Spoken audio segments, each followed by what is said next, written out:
The question on everyone's mind is why have Liverpool gone from a team who won the Premier League title, looked invincible or looked top quality to a team who cannot win a game to save their lives home or away? Now, there's been a lot of analysis, but I actually think the answer is quite simple. And I think if you look at the way the Premier League's gone in terms of being very physical, very mid-block-esque, very win your duels, very going long, going direct, and you think about the fact Liverpool overinvested offensively when scoring goals was never their problem. You think about the fact they spent 80 million on one striker and decided to spend 130 million on another striker, knowing full well that striker has injury issues, also wouldn't be up to scratch fitness-wise with how the saga played out, and needed other things and didn't have the cleanest squad depth compared to other teams in the league.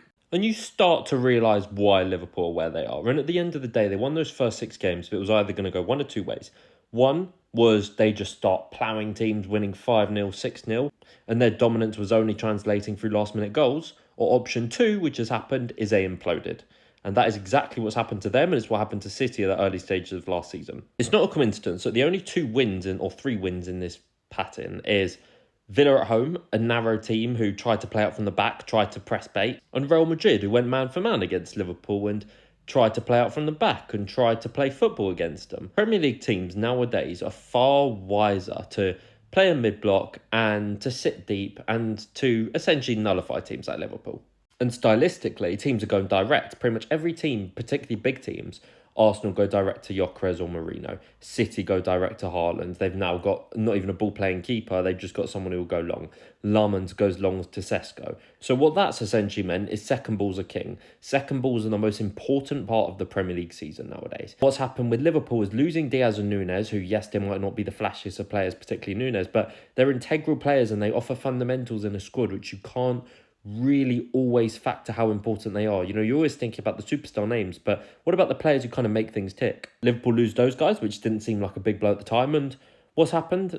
Those guys were so good at the fundamentals, the high pressing, the out of possession stuff. The new team or the new players Liverpool have, they can't quite get that functioning. And what's ended up happening is they have infinite gaps in the midfield, and basically that forward line in the pressing would cover up for the gaps they had in the middle. So even though they never had an out-and-out six, and I still felt they needed one, they could get away with it. So now Liverpool don't have a forward line which can win the ball up high. And then in the midfield side of things, as I say, everything goes long, which becomes a second ball game. And Liverpool have McAllister, Liverpool have Gravenberch, Liverpool have Szoboszlai. Szoboszlai has played at right back and is the best engine or the best player to win those second balls. But Liverpool don't have profiles in the midfield, which you'd think, yeah, that's perfect for winning second balls. Wirtz was playing as a number 10 quite a bit, for example. Liverpool fans, football fans, let me know, what do you think?